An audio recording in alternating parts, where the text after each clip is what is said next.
कर्जत तालुक्याच्या कुशीत वसलेल्या चिंचवली गावाचा ऐतिहासिक रामनवमी उत्सव म्हणजे केवळ एक सोहळा नसून तो या पंचक्रोशीसाठी एकतेचा आणि भक्तीचा जिवंत आदर्श आहे।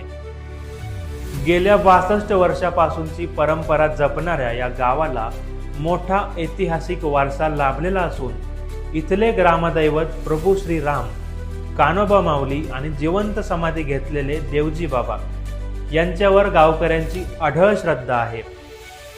या उत्सवाचे सर्वात मोठे वैशिष्ट्य म्हणजे गावातील लोक पिढ्यानपिढ्या आपापसातील सर्व हेवेदावे आणि वैर विसरून अत्यंत एकजुटीने एकत्र येतात। जिथे भजन कीर्तनाच्या सुरांनी आणि स्नेहभोजनाच्या आनंदाने संपूर्ण गाव न्हावून निघतो।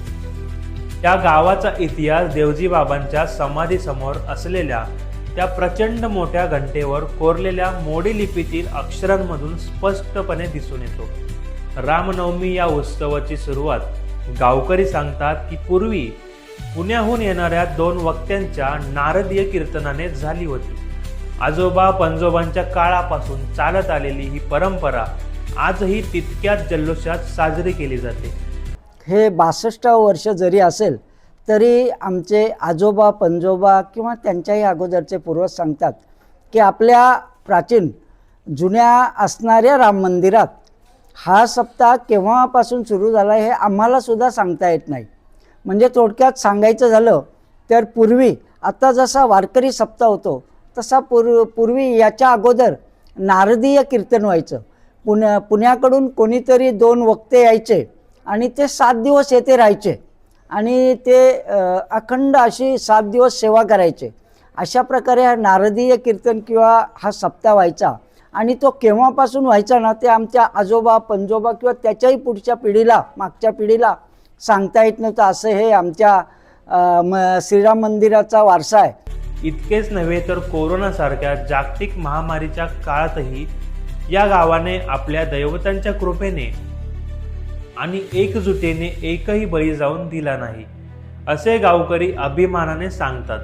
श्रद्धा, संस्कृती आणि सामाजिक ऐक्याचा वारसा जपणारे चिंचवली गाव आधुनिक काळात संपूर्ण समाजासाठी एक प्रेरणादायी आणि भावनिक उदाहरण ठरले आहे। तुम्हालाही या गावचा इतिहास माहीत होता का? नक्कीच कमेंट करून सांगा आणि आपल्या या YouTube चॅनेलला सबस्क्राईब करायला विसरू नका। बाजूला जे आमच्या मोठं देवजी बाबाचं मंदिर आहे ते देवजी बाबाचे मंदिर म्हणजे आमचे देवजी बाबांनी ते जिवंत समाधी घेतलेली आहे। 21 दिवस ते दूध प्यायले आणि नंतर मात्र प्राशन दूध बंद झालं।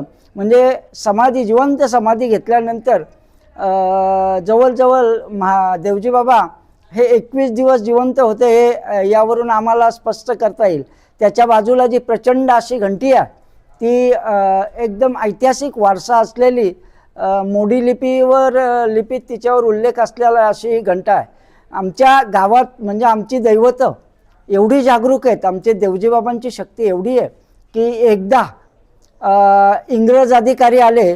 इंग्रज म्हणजे उन्मत्त, बरोबर, इंग्रज अधिकारी घोड्यावर बसून आले होते। त्यावेळी देवजी बाबांची आणि त्यांची चर्चा झाली। देवजी बाबांनी सांगितलं की जी ही घोडी आहे या घोडीच्या पोटी शिंगरू म्हणजे त्या घोडीचं पिल्लू जे शिंगरू आहे त्याच्या कपालावर एक चांद आहे।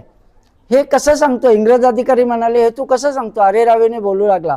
महाराजांनी म्हणजे देवजी बाबांनी आमच्या योग बलाने ते शिंगरू त्यांना काढून दाखवलं। तर देवजी बाबांनी जसं वर्णन केलं त्या प्रकारे सेम त्या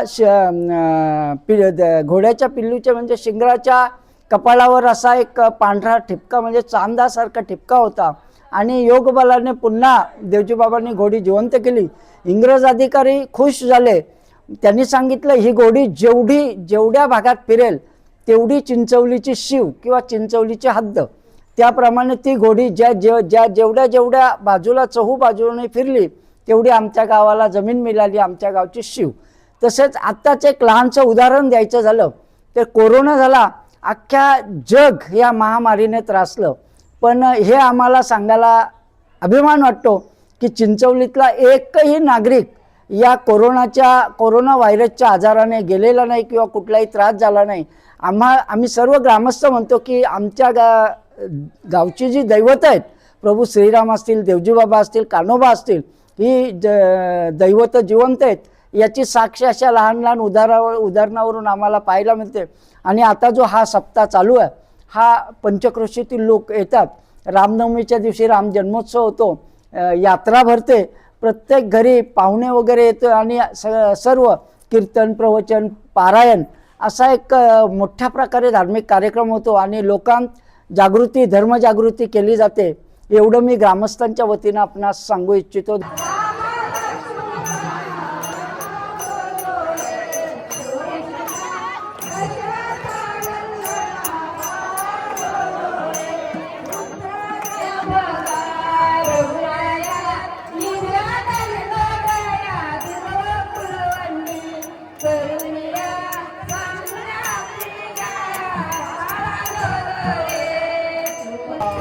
Yeah.